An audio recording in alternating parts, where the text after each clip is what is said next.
Salut à tout le monde de partout où vous me suivez. Ici à Kinshasa, il fait presque 20h48. Nous avons attendu presque 30 minutes après le procès. Pour tout ça, la bino, restitution, il y a procès. Parce que Batu Belé, qui cause là. Mais procès, alléluia, qui procès très technique, scientifique et très juridique encore, s'il faut le dire. Il a fallu que tu aies Batu, depuis longtemps, que culpabilité Yamoto Bakangi, Bokoye Bayango Nakati a plaidoirie, pour ba Oyo Balandaka, président René, pour ba Oyo Bamessana Kolanda Lokito Congo TV, pour ba Balandaka Sangwa Congo, Bayebi Kemagamna Zolo Balelo, Ezama Kambu, Oyo Nasena Lobakala. Et Oyo tout, Bazali Komona na télévision, Oyo tout, Balobina plaidoirie, Ezama Kamna Sena Ebisaki Batu depuis Kala. Infraction oyo ndeko kamera sali ezali infraction au babengaka détournement de deniers publics, enrichissement illicite et corruption à grande échelle. Alors ba infraction oyo et botelier ba problème ou elandi au babengaka dissipation motazali ko lukabilo ko yalita elimwaka pour que yati kalawana adondaka na yango na kokota lelo na muzindo ya problème sans plus tarder pour tu faut pas comprendre procès à lelo ezaki basé sur quoi. Monsieur Kamer est condamné comme haut fonctionnaire de l'État au vu et au regard de l'article 145 et 145 bis de notre code pénal. Na simbiango na maboko, ça s'appelle code pénal tome 2 ou ezali code pénal yamboka na biso. Ezali n'importe quel document. Tozali l'article 145. Pourquoi nous kende d'abord kotanga article avant na salabino compte rendu il y a procès. Pour batbako tuna dans quel sens il y a zali inculpé et le konini a sali pour basambisaye mabenin monsieur Kamere a sali. Article 145 du code pénal tome 2 et lobiboye nazotanga na français na kolimbola mais batunyo je pense que bazoyoka tout fonctionnaire ou officier public, toute personne chargée d'un service public ou parastatal plutôt, toute personne représentant les intérêts de l'État ou d'une société étatique au sein d'une société privée para-étatique ou d'économie mixte en qualité d'administrateur, de gérant, de commissaire aux comptes ou à tout autre titre, tout mandataire ou préposé, toute personne énumérée ci-dessus qui aura détourné des deniers publics ou privés des effets en tenant lieu de pièces, titres, actes, effets mobiliers qui étaient entre ses mains, soit en vertu, soit en raison de sa charge, sera puni d'1 an à 20 ans de prison. À se quitter, 1 an à 20 ans de travaux forcés en condamnant à la peine privée prévue à l'alinéa précédent, le juge prononcera en outre l'interdiction pour 5 ans au moins et 10 ans au plus après l'exécution de la peine du droit de vote et du droit d'éligibilité. L'interdiction d'accès aux fonctions publiques et para-étatiques, quel qu'en soit l'échelon. La privation du droit à la condamnation ou à la libération conditionnelle et à la réhabilitation dont le but est de faire bénéficier les coupables des avantages prohibés au présent article. L'expulsion définitive du territoire de la République après l'exécution de la peine si le condamné est un étranger. Ce qu'on a appliqué pour M. Jamal sera puni de peine portée aux alinéas 1 et 2 ci-dessus. Celui qui sciemment aura de quelque manière que ce soit dissimulé ou caché, soit les derniers ou le bien détourné, soit certains biens du coupable dans le but de le faire échapper à la confiscation. bino batuo bozali kolanda biso boye ba ke condamnation au bapesi monsieur Kamere lelo et outi awa na code pénal tome 2 ya République démocratique du Congo. Pourquoi azali pini d'1 an à 20 ans? C'est vrai, sentence nano ebimité, mais boye ba ke plaidoirie yangone yaka kokata makambu tozali kolobela ngona lingala po mutu nyonso ayoka malamu ba terme ya droit ezali makasi pona koyoka yango, il faut technicien alimbolela bato. Tolobi ke bandeko oyo ndeko Jamal, monsieur Kamere, monsieur Massaro et Moïma, bien que yé azupene amuke bakokatela ye 2 ans, ne pensez pas que procès y a le 20 et que la poba quitter Kamere onyo so bazaki mitema likolo ekita po batebele babenginga balobi président René Soba libéré Kamere, ce qui veut dire monsieur Tshisekedi azali sous président de la République. Il serait bien de commencer par président avant de l'appeler monsieur. Vous avez dit monsieur Tshisekedi n'est pas président. Vous avez d'abord manqué à son autorité. Et j'ai discuté avec le monsieur plus de 15 minutes au téléphone pour lui dire il mérite respect. Non, avant qu'il soit président, il est toujours un citoyen congolais, un monsieur. Ce n'est pas un problème, ce n'est pas l'injure. Moi, j'ai dit non. Appelons le chat par son nom. Il s'appelle président Félix Tshisekedi Tshilombo, chef de l'État. Moutounion Soazali na Congo, il lui doit respect, même en dehors du pays. Mouto Tobengi na Kombo ya monsieur Kamere. Na lobaki na procès ya liboso, na lobi pe na yami bale. Na lobi ki ndeko Kamere sera condamné à 20 ans. Bato bayeba kite pourquoi na lobaki koloba 20 ans. Bato bazaki komona on dirait ezali ba ane moko imaginaire. Place na zwa ki ba ane yangoyo code pénal. Article 145.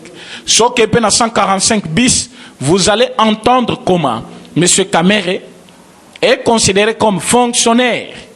Du fait qu'il est fonctionnaire, du fait qu'il occupe une fonction au sein de la présidence, tout personnel de la présidence, vous allez considérer comme étant des fonctionnaires de l'État. Il faut, ceux qui a détourné mbongo à l'État, a yibi mbongo à l'État, azala condamné conformément à ces documents qu'on appelle code pénal. Alors, si vous voyez, Bapesi M. Kamere Lelo par les avocats de la République, partie civile, Balobi Bapesaye 20 ans, et Zali Moutouya Yamibou et Yeli Bangoka na Moutouté, non, c'est parce que Banewana, ils ont déjà prévu la loi Nabiso, alors Banewana, 20 ans, c'est-à-dire, Sokoti Boloko Bimi, au côté Kalakozale sous candidat, Naïba candidat président. À côté de la candidat présidente. Oh, nani, n'a que voter, à voter TP, à voter été. À tous les niveaux, à tous les échelons, tant bazolo babongo, et zalina, code pénal. Donc, bakoki jamais côté comme M. Kamere, a comme sous candidat, bakoki kopesa M. Kamere carte de lecteur pour qu'il vote T. Loba soki ezali note pour le moment, carte tenant lieu d'une carte d'identité à cause de la carte d'électeur. Mais ce qui te comme une carte pour citoyen, mais c'est quand même à cause de la carte d'électeur. Parce que s'il faut que ça la vote, à voter, à voter YPT. C'est ça qui dit le code pénal en son article 145. Mais pourquoi Bakatelier Mibou Wana 20 ans, il y a prison? Beaucoup de gens ont Bakatelier Tendeni Yolobi Bakati. Banan Bafundaki, M. Kamere. Personne. C'est la République la République démocratique du Congo qui a constaté que Misala Oyabi, Misala Kimbongo, et Salématé, il y a eu maintenant 2 personnes qui s'entrecusent, ministre des Finances, et directeur de cabinet. Et l'UDP, ça s'est descendu sur le terrain, là-bas, sur des moutons, nous avons découvert plutôt la véracité de la chose. Quand nous sommes rentrés, nous nous sommes dit, voilà, ça c'est un problème qui ne coûte pas seulement, mais c'est un problème qui coûte à la République. Qu'est-ce qu'il faut faire? Il faut qu'il y ait enquête et banda. La justice a commencé des enquêtes. Aujourd'hui, je pense que les lobos président René. Mais jusque-là, tous mona place Kamere, Aïbi Mbongote, Naïbisaki Bangobo, c'est la plaidoirie. Na plaidoirie, bomoni balobi boyi. Ndeko Kamere akoki kozala na mbongo na poche na yete. Tombazo benga détournement des deniers publics, infraction intellectuelle, ça veut dire quoi? Muto ayiba kambongo wana azo effacer ba trace. Boyo kaninga sale. mikanda tu ya mapango balakisi bino na kombo ya ndeko Kamere. Oh ya ndeko Kamere. Est-ce que vous avez vu kombo moko na mukanda moko bakomi Kamere des fois? Non. 5 parcelles, 7 parcelles, nyon faisant ba kombo ya batu mususu. Pourquoi il a mis ba kombo ya batu mususu? Il évite que justice est joyeux après enquête. Et ce qui bongote. Vous avez vu mbongo ya kotina compte na ye. Mbongo ezwami depuis janvier. Mais bake kochango na kati ya compte na ye après 4 mois. D'une façon, ya kolekisa batu que non, il n'y a rien. Na zimbongo te, na zana eloko te. Make ko somba hotel wana, réfectionnement ya hotel, na lobi teke, prix d'acquisition, prix d'achat, mais mbongo yo esali musala pona kobongisaka hotel 1 million de dollars. Na France. Comment moutako somba ndako na France na 1 million de dollars. Mais avant, pourquoi il ne l'a pas fait? Ce qui est réfectionnement, les autres voient 1 million. Donc à somba on a combien? Pour kobongisaka que 1 million. Et vous dites qu'il n'a pas volé. Pourquoi somba on a vanté? Tant que la augmentation ya compte à moi sinaï 23 000 dollars. Na moi année mobima 2018. To komi kaka na 2019 kaka tant to accéder au pouvoir ba komi na ba 200 000. Kaka to komi na première tranche ya mbongo ba pesa ki monsieur Jamal ba komi na 800 000 na fin de l'année 1 million na compte à moi sinaï. To bandi deuxième année o to zana yango 800 000 mais mariage 100 000 en 2019 mbongo ya cadeau ya mariage mbongo en espèce ba pesa ki na mariage ba ki ko chango na compte na 2020. Est-ce que vous trouvez ça normal? C'est anormal. Qu'est-ce qui se passe? Enrichissement illicite a commis Mozui, Moutou Mbongo, mais il y a banité source non. Parce que si vous me demandez, il est le directeur de cabinet. Mbongo et Fouta Makana, directeur de cabinet et Yébani. Même si ça sali 5 ans, à cause de 10 millions, on a continué. Mais à plus de 10 millions, on a continué. Oyo bakangi kuna ya couple na bango, c'est-à-dire bango mibale basangani, ça c'est au-delà de 10 millions. Mbongo bafutaka. Un travailleur na niveau ya Sonas. À l'occurrence monsieur Massaro. Et koki kopé ses chances à kosomba lupango ya 1 200 000 T na Gombe. Un travailleur na niveau ya présidence, même na niveau ya Sonas, à koki kodé fambongo na l'état somba. Mais pour foutre on a combien d'années? Parce que vous pouvez dire non à des faki. On trouve que les deux messieurs se sont rangés pour pas piller mbongo la République. Basala na yango ndenge balingi. Yango na bisaki bino sobo talibien. Tamba lobaki ba yebanité, ils se sont déjà noyés bango mibale. Tant maintenant ba yeko découvrir que baza baninga depuis kala. Imaginez-vous que Massaro a servir Jamal plus de 10 ans ndenge balobi. Alors, Massaro a lobby, Kamere Moutabo Kolingai, a Kolisingai, Ye Moutabali Singai. Ne peut pas parler de Massaro chez son frère, son cousin, son oncle, Mikolonyon Soyo. Je pense qu'il lui avait parlé de lui. Mais tout ce temps, comme Yazalaki, directeur de cabinet, Tangwazaki, président et Assemblée nationale, Tangwazaki, ministre de la communication.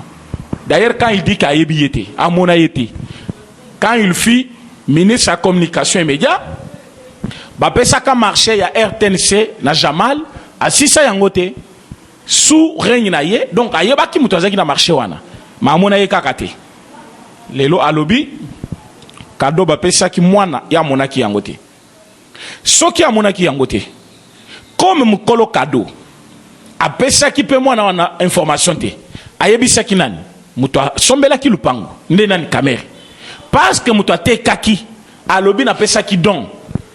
Même toi, qui doit le on a somba qui n'a mbongo. Contradiction et côté entre bangomibale. Vous avez vu comment aujourd'hui, parti défenderesse, c'est-à-dire les avocats au parti conseil, il y a M. Kamere soit M. Jamal, Bazaki n'a vers bata moukete na munokuna bango comme des juristes. Moi-même j'étais perdu aujourd'hui. J'étais perdu. Koyoka, un avocat, il y a modèle, il y a niveau, batubazo kanisela wana, Sima Vital Kamere, un avocat principal naye, azo senga. Le ministère public a lobby pour rejeter demande. Mais moi, j'ai eu vraiment de regrets aujourd'hui. Tant au conseil chef de l'État, Bilomba Lobaki, ba diplôme ya Congo ba somba kayango. Je semble voir que ba tebele ba lobaki na ye non. Ils ont l'olendo parce qu'il y a tangi na poto ou quoi. Est-ce que awa ba tu baza bien formé bazali mais pas tout le monde. Les avocats ou partis civils, les avocats de la République, ba sengi ke ba pesa monsieur Kamer 20 ans. Ba avocat yandeko nani balobino, il faut rejeter demande douana parce que zali irrécevable. Mais ce sont les effets oyo ezali prévu na loi na biso na code pénal tome 2 la République démocratique du Congo. Comment bolingi qui est parti civil, les avocats de la République va proposer yangote na tribunal. Mais président juge, il avait compris. Voilà pourquoi quand ils ont posé la question, aboy ko répondre bango, à lobby les ajouts à plaidoirie, bah que plus loin jusqu'à dire, c'est comme si tribunal les incompétentes, yango bazali kozwa bandingi sanyo sezo uta na parquet général Yamatete, soit na partie civile. Président juge connaît bien. Dans l'instruction, Mututu azana droit à se défendre, kolobagnon swalingi. Mais na kati ya plaidoirie, ba komi kotali sayo mabe yo salaki. Lelo ezaki jour ya kolakisa monsieur Kamere, question na yazaki kotuna banda procès bandi, bolexanga place na yibi mbongo. Bolexanga place na zwaki mbongo. Lelo ezaki jour ya kolakisa ye. Tango zwaki mbongo. Ochaki na poche na yote. Mais opesaki jamal. Atuni comment? Est-ce que ngana ki na banque centrale? Non. Mais okomaki mukanda na ministre ya finance. Ministre ya finance pe akomeli ministre enani gouverneur ya banque. Mbongo ya l'État ibimi. Nana bimisi mbongo wana. C'est celui qui a écrit na ministre des finances. Wana première infraction. Donc obimisi mbongo ya l'État na modèle yomoko lingaki. Mbongo ngo balobi ba loger yango na Ecobank, yo olungula yango na Ecobank, oke kocha na Rao Bank. Muibi ya mibale. Pourquoi olungoli mbongo na kati ya compte ya l'État pour chango na compte oyo l'État yebite? Il y a intention. L'intention fait partie des infractions. Il y a détournement des derniers publics. Tant que pression mbongo ezali na dollar, kendo futa batu $200 par agent. Yo komi na nzela au changer franc. Bakotu na pourquoi au changer qui? Pour comme na franc congolais. Lokola au changer qui mbongo comme na franc, ozaki na idée. Ya koyiba soit ozaki na idée, ya kotika na quelque chose na mbongo. D'où intention na yo wana bakokangelo yango ezali détournement des deniers publics. Yoka place balobeli kambwana. Article 145 ezami balé. Article 145 et article 145 bis ezali toujours na code pénal.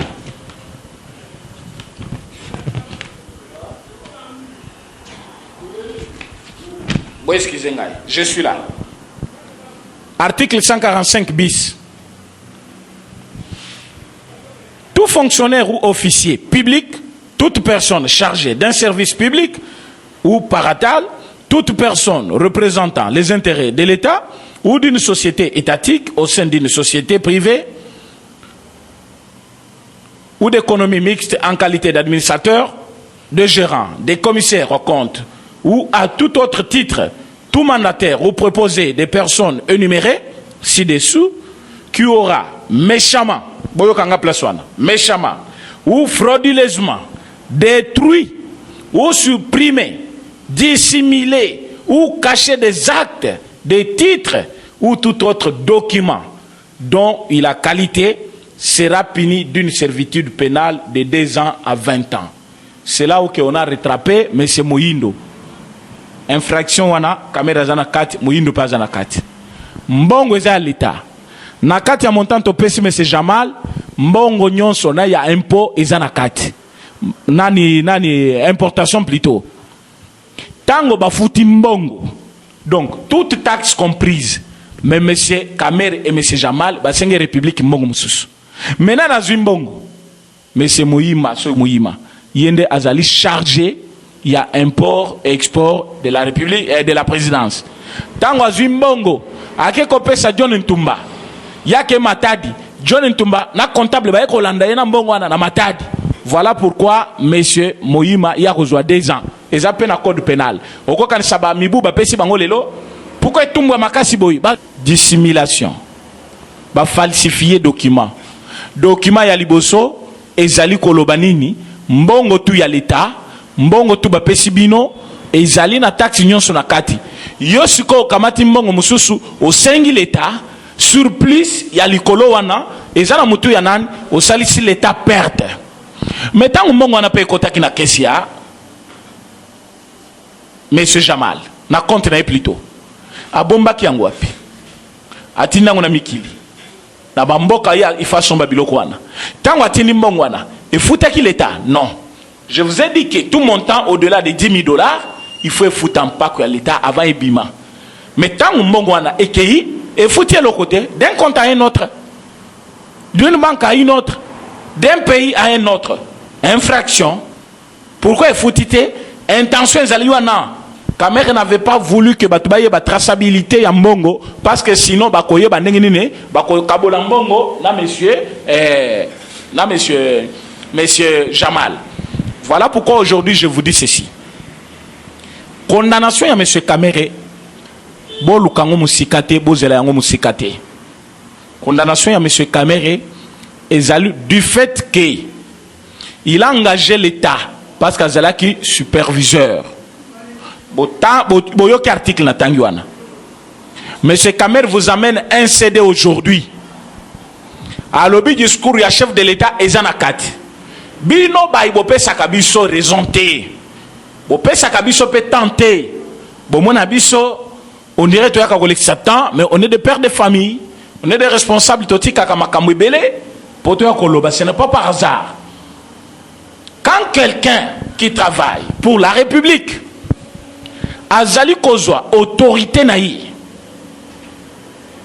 hiérarchie naïe, pour son ami, il a cité chef de l'État plusieurs fois. Nakati a procès.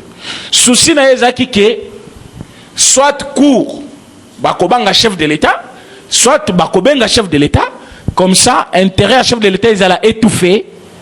Crédibilité naïe ebeba. Batouba désavoué, batouba sekaye, soit ba porter plainte. Comme ça, chef de l'État a bébi s'intérêt naïe. Alors, yé amata. Lelo, bal sale prise na bango ya souka. Parce que connaissant le déroulement du procès, connaissant les dossiers, ils étaient déjà sûrs qu'ils vont condamner M. Kamere Lelo. Et M. Kamere a amené un CD où il a dit que le chef de l'État a dit que comme ordre. Mais ordre au chef de l'État a dit que à ça, tout au long du procès, il ne faisait que répéter sur instruction du chef de l'État. Sur instruction du chef de l'État. Le chef de l'État t'a instruit de voler. Le chef de l'État t'a instruit d'augmenter le prix des maisons. Le chef de l'État t'a dit d'augmenter les mouvements dans la banque pour qu'il y ait un kochango dans la place moussous sobo talibien. Les avocats de la République, basal coûte allusion T dans montagne à commission. Ils ont statué seulement sur les 57 millions Oyo Azwaki officiellement. Qu'est-ce qu'il a fait avec? Mbongo wanatu nenga zwila kiango ndenga sombi banda kuna yebo mone hotel a sombi na poto hôtel ya monene et hôtel wana azali ko luzulango mbongo chaque jour. Awa tozolo bana bino ko banda lelo ezokoma hôtel de la République démocratique du Congo. Bazo kanga yango. Monsieur Moïma, ce Moïno akozonga ndakute lelo il faut atikala na makala en attendant audition na ye. Bandeko oyo misatu Jamal Masaro Kamere Bango Poussala na Bango ningi bazaki déjà na prison, ils vont rester jusqu'au 20. Le 20 tango ndeko Kamere akoya bakoye bisaye. Vu demande ya ministère public, parti civil, les avocats de la République, biso cour tomoni boye. Et kozala surtout tant que toutes les confrontations les atteignons sur bazo senga na izate. En amenant ce CD, Kamere alinga qui a intimidé cour. Azaki n'a besoin d'intimider ba juge. Azaki n'a besoin. Yango monaki, j'étais très content. Et j'apprécie beaucoup l'intervention de l'avocat de la République. L'homme qu'il faut, tant Azali Kolobanaye, ça c'est une blague de mauvais goût. Un jeu d'enfant. nous devons quand même avancer avec les dossiers. Tozan Abino Awa chaque jour, sur instruction du chef de l'État. Mais le chef de l'État vous a instruit. Pour ça, la Makambu, il y a République. Mais vous avez manqué à votre mission.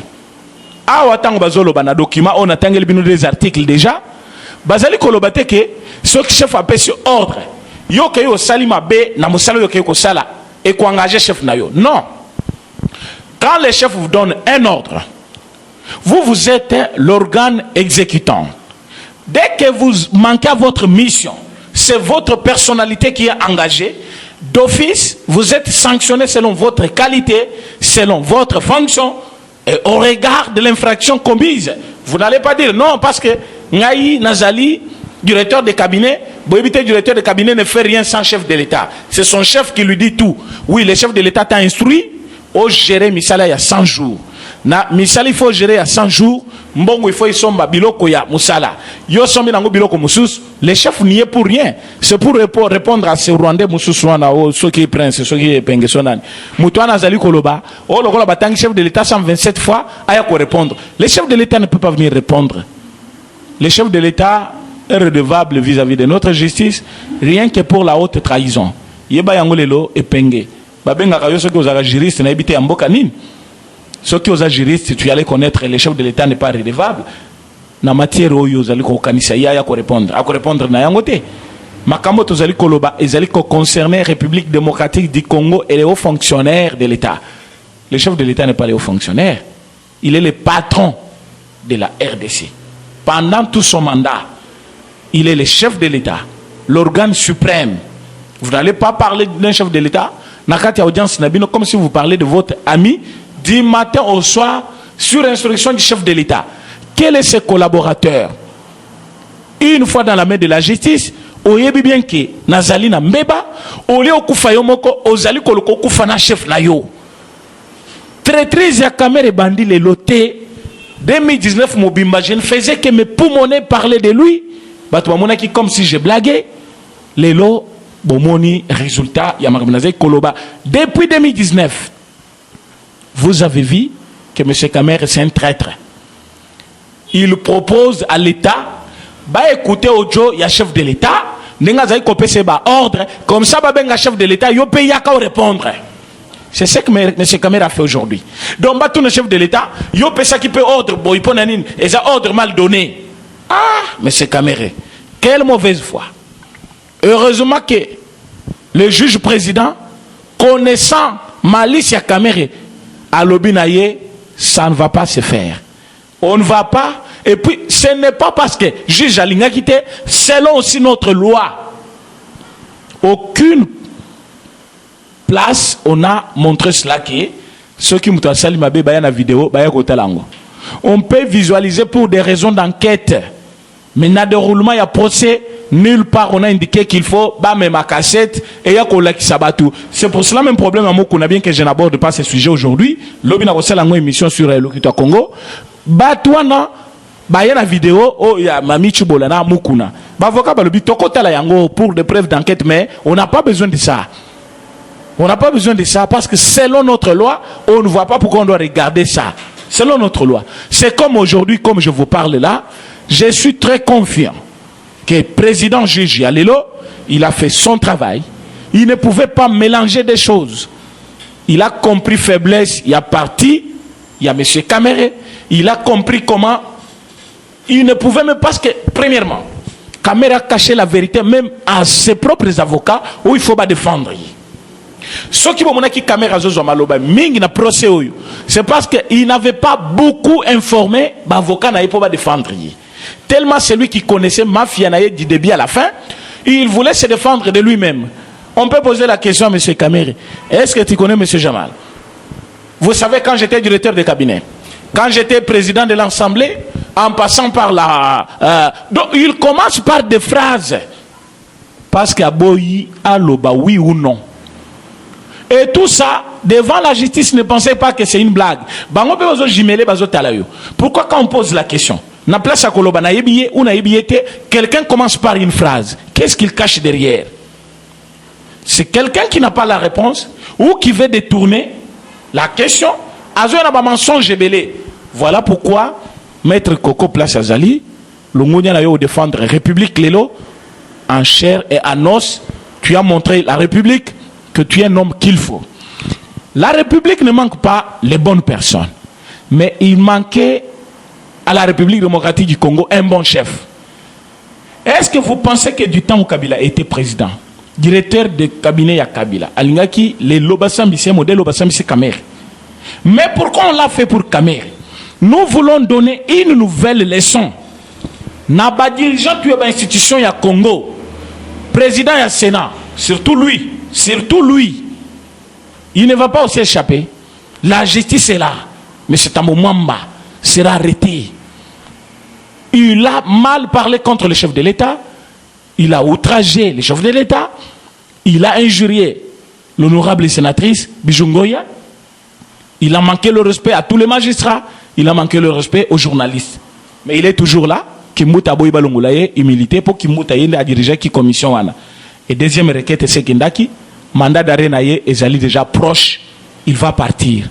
C'est ce que je vous ai dit. Tout ce monde que vous voyez. Même la nomination au Moni, il y a un mandataire. Je vous ai dit que c'est pour qu'on arrête tous ces gens-là que le chef de l'État les a mis là-bas. Enquête Yamaka Sezobanda Kalate, Jean-Marc Kaboun sera remis dans ses droits et Moutoumoko t'a échappé. Procès Yalelo et Pessi leçon, Naba ministre en fonction. Et Pessi leçon, Naba juge. Oyo, Bayoba Kakosala Moussana Bangote. Vous avez vu le bâtonnier et Maître Coco Basengi que le président juge a honoré mémoire et prédécesseur naïe ou a sacrifié vie naïe Mobimba pour défendre la vérité et la République jusqu'à ce que ça lui a coûté même la vie. Lelo juge Wana Koufaki Pambate a Koufaki pour que la vérité est longue. Je vous avais promis que ce qui caméra bimi moulongi na dossier oyo. Donc ngana tangate. Mais ce Kamer ne pouvait pas vaincre dans ce problème ou sortir victorieux parce qu'il a trahi la République. Mbongo ya zui et zambongo na yete. Zambongo ya l'État. Biloko bazali ko reprocher nango depuis le début et zamakambo bazaki koye bisayi. Mais comme il n'avait pas voulu avouer ou plaider coupable, il a voulu plaider non coupable, c'est ce qui lui a coûté. Maintenant, sentence naïe. Et Zali Kosenga ke ba saisir biloko nyonso ezali na kombo naïe, ba saisir ba avantage ezali ya couple naïe, et puis kobimane na prison atika la ko exercer en tant que haut fonctionnaire de l'État. C'est la République qui les condamne, ce n'est pas un mandat. Pour que ce mandat tu sais que Sili a kozongela non. Même le président Moussou Soakoya, M. Kamer soit mis en prison à côté de la cause de la candidat, ni président, à cause de la ministre, à cause de la fonctionnaire de l'État, à cause de la toujours libanda et à makambo etali l'État. Loba a ça la commerce à makamone moussous. Pourquoi? Parce qu'il a détourné les derniers publics. Je vous ai lu l'article 145, les loba article nyon sur le code pénal, tout chacun mopanzi, article moko ezaki à l'honneur, et article 145 et article 145 bis. Pourquoi? Parce que Batebele, qui comme si au début ils ont acharnement, les lois ils ont découvert que Koloba Bele Bele ya Kamer les lois et comment qui mouki pour nani na plaidoirie que il fallait tout monaï. Normalement na étape pour avocat des faux baloba, mais vous avez vu quand même Kamer chercher à parler, bah PCP maloba parce que PCP que accusé à loba pendant plaidoirie à koki koloba, mais tant lobby yango bon monike na kati maloba naie il s'enfonce davantage. Parce qu'à lobby Azaki condamné d'avance. Par qui? Une intention. Quelqu'un qui a une intention contre le juge de la République. Vous pensez qu'il a raison? Nous avons dit ceci. Mais ce Kamer a détourné. Il mérite bien la prison. Ojan Souekoya. Otala yango otala te. Kangami Souloba, président Lerné Alobaki. M. Kamer va rester en prison. Ceux qui va kokiti Samibounaye. Bako violé par article 145. Or, a Wande tout trouvé makambutu na kati na sengibino ke bo zala pio. Wa kolandaye maintenant na prison ezali M. Kabila après cette pétition que nous allons tous signer. Bo signer pétition et bino nyonso batu ya diaspora, batu ya wana Congo. oyo batrena ki pied pona ba contribution na bango batinda biso nyos toza mulongo moko pona ko respecter justice ya mboka na biso. Président chef de l'État se porte bien. Tozali na problème moko tende bazolo bano aza santé bien te boy boy bozo mona ye aza tuma pena muto bozo mona azo mona na te azola la pena ndako te kombo na ye kanambe oyo akomi kokima banda ko nyonso mi balé jelem soit kuna na kingakati akomi partout qui santuye to yebita azola la wapi pour le moment azali kokima parce que makambo bandi et je tournir mususu. Je vous ai dit que la majorité va tomber, ne pensez pas que ça va durer. Je vous ai déjà dit l'engena lobaki caméra kozwa 20 ans. Oyo nyonso balandi procès oyo bozwa déjà makambo na lobby ke ekosele mande na lobby mais boye ba ke to fandi journée mobimba pona procès oyo lelo ezubiso temps ebele to respirer pena malamu te parce qu'il fallait tous la procès ci là toza fatigué to kolobela bino makambo nyonso etikali mokolo ya lobby pona lelo tozaki na besoin kaka to loba moi liloba par rapport ya oyeleki boye ba ke audience ezali renvoyer le 20 est tombé entre samedi. Je pense que samedi, alors bako condamné samedi pour à prison place naie, il y a libéré la place à kofanda moi mouké, bien sûr pour libérer les akama belé, mais qu'on a kofanda mouké, alors de commensaro naie na Jamal bango nyonso baza molongo moko bako kota prison, mutazui Manu mouké zali moyima yena kozwa 2 ans. Mais pour n'avoir union sur batikali bakota prison Sorayam piana azali mise à côté parce que y a azali victime expiatoire s'il faut le dire ayeba ki na likambuté Masaro dans ses envoûtements ndenga mesanaki ndenga salaki makambo na che kombo na ye na ndenge ya muyibi kaka a signaler pays était bazali ko signaler biso que lumière réseau sala biso défaut to singibino oyo tout bayebi ki balingaka président René oezali année y a action. Moi président René je suis maintenant aux actions na kotika la kolembate ceux qui n'assistent makambo na osala pona Kabila na quantamé makambo ya droit de vote pona ba congolais à diaspora na quantamé makambo ya double nationalité. Nous devons aider la justice à faire son travail. Il faut tout aider ba parquet na ba cour na biso à faire leur travail. Voilà pourquoi je ne vais laisser personne en dehors de mes actions.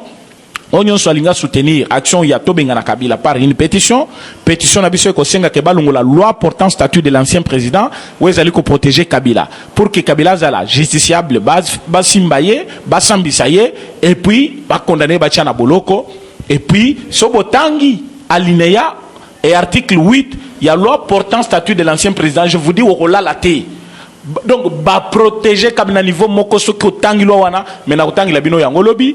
Pona lelo, je pense que je suis un peu fatigué boli misangai na koka koloba ibelete par rapport à la journée qui trop surchargée na ko pesa bino numéro pona ba contribution na bino na batoyo balinga kabiso plus 243 84 43 68 919 plus 243 84 43 68 919 pona ba balingi ko landa ngai mingi bolanda mingi lokito Congo TV po wanande bozo mona ngai chaque jour. Merci beaucoup.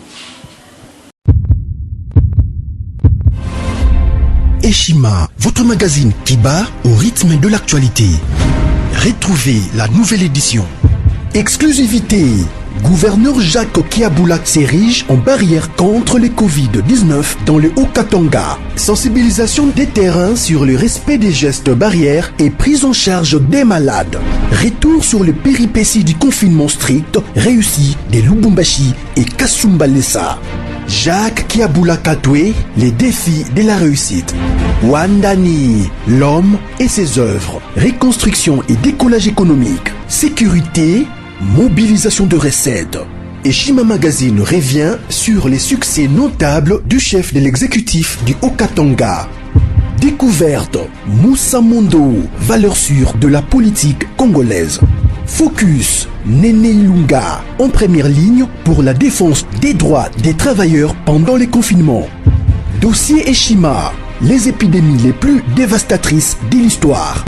Nation, pêche et élevage. Jonathan Bialosuka, sortir la RDC de la sous-alimentation. Économie, impact du Covid-19 sur l'économie congolaise. Afrique, que restait-il de la France-Afrique? Retrouvez l'intégralité du magazine Eshima dans les kiosques. Eshima Magazine, un nouveau standard d'information. Bye bye.